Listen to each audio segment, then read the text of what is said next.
Ernakulam Angamaly major അതിരൂപതയെ തകർക്കുവാൻ വർഷങ്ങളായി നടത്തുന്ന തന്ത്രങ്ങളിൽ ഏറ്റവുമധികം മുറിവേൽപ്പിക്കപ്പെടുന്ന ഇടങ്ങളാണ് എറണാകുളം അരമനയും ആസ്ഥാന ദേവാലയവുമായ സെയിന്റ് മേരീസ് കത്തീഡ്രൽ ബസിലിക്കയും.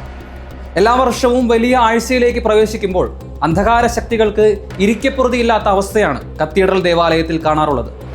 ഈശോയുടെ ക്രൂശ് മരണം അന്ധകാര ശക്തികളുടെ മേലുള്ള വിജയമായിരുന്നു. മാനവരാശിയുടെ രക്ഷയ്ക്കായുള്ള പോരാട്ടമായിരുന്നു. രക്ഷാകര ചരിത്രത്തിൽ ഏറ്റവും അധികം പ്രാധാന്യം അർഹിക്കുന്ന സംഭവമായ ഈശോയുടെ സഹന മരണ ഉത്ഥാനം എല്ലാ ദേവാലയങ്ങളിലും ആഘോഷിക്കപ്പെടേണ്ടതായിരിക്കെ കത്തീഡ്രൽ ബസിലിക്കയിൽ ഒരു ശുശ്രൂഷയും ഉണ്ടാകുന്നതല്ല എന്ന മേജർ ആർച്ച് ബിഷപ്പിന്റെ വികാരിയുടെ പ്രഖ്യാപനം ഏവരെയും അത്ഭുതപ്പെടുത്തിയ ഒന്നായിരുന്നു. കത്തോലിക്ക സഭ ആരംഭം മുതലേ പീഡിപ്പിക്കപ്പെട്ടുകൊണ്ടിരിക്കുകയാണ്. പീഡനങ്ങൾ വർദ്ധിക്കുന്തോറും സഭ തഴച്ചു വളരുകയാണ് എന്നത് പ്രതീക്ഷ വർദ്ധിപ്പിക്കുന്നു. വിശുദ്ധ പൗലോസ്ലീഹ റോമാക്കാർക്ക് എഴുതിയ ലേഖനം 5-ാം അധ്യായം 20-ാം വാക്യത്തിൽ പാപം വർദ്ധിപ്പിക്കുവാനായി നിയമം രംഗപ്രവേശനം ചെയ്തു, എന്നാൽ പാപം വർദ്ധിച്ചിടത്ത് കൃപ അതിലേറെ വർദ്ധിച്ചു. ഇതാണ് ക്രൈസ്തവരുടെ പ്രതീക്ഷ. സ്വന്തം ഭവനത്തിലുള്ളവർ തന്നെ ഈ പ്രവർത്തികൾക്ക് നേതൃത്വം നൽകുന്നു എന്നത് സഭാവിശ്വാസികളുടെ ഹൃദയം മുറിപ്പെടുത്തുന്നു.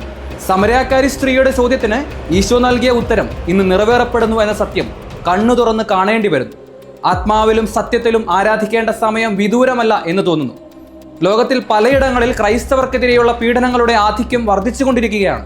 ഏറ്റവും അടുത്തായി ഇന്നലെ ന്യൂഡൽഹി സേക്രഡ് ഹാർട്ട് ദേവാലയത്തിൽ ഓശാന ഞായർ ചടങ്ങുകളുടെ ഭാഗമായി കുരുത്തോല പ്രദക്ഷിണത്തിന് അനുമതി നിഷേധിച്ച് പോലീസുകാരെ കൊണ്ട് ഇതെല്ലാം ചെയ്യിപ്പിക്കുന്നത് ആരെന്ന് ഇവിടെ വ്യക്തമാണെന്നിരിക്കെ, ഇവിടെ കേരളത്തിൽ ന്യൂഡൽഹിയിൽ അനുമതി നിഷേധിച്ച അതേ കൂട്ടരുടെ സുഹൃത്ത് ഓശാന ഞായറിലെ ശുശ്രൂഷയിൽ പങ്കെടുത്ത് വിശ്വാസികളെ കബളിപ്പിക്കുവാൻ ശ്രമിക്കുന്ന കാഴ്ചയാണ് കണ്ടത്.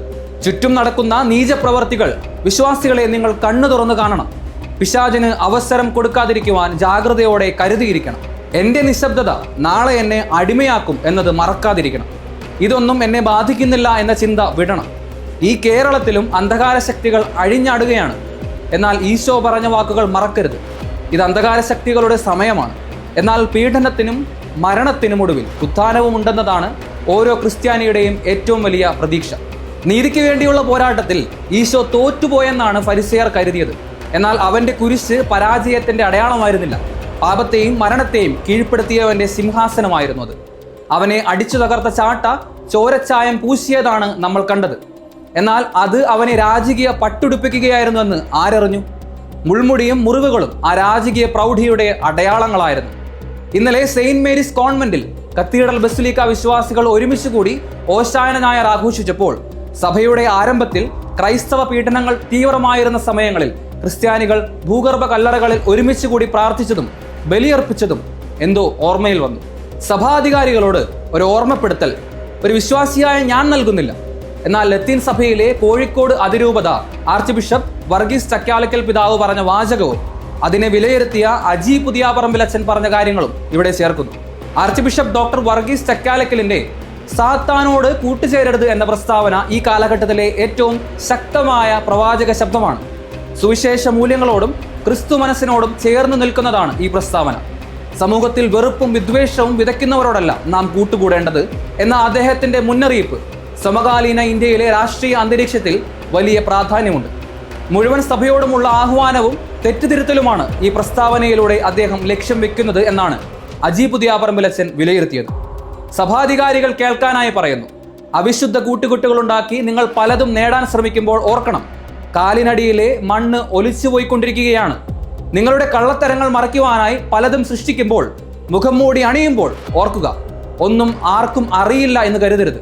സാധാരണ വിശ്വാസികളെ വിഡ്ഢികളാക്കുന്ന നിങ്ങളുടെ നീച പ്രവർത്തികൾ ഒരിക്കൽ പുറം ലോകം അറിയുക തന്നെ ചെയ്യും.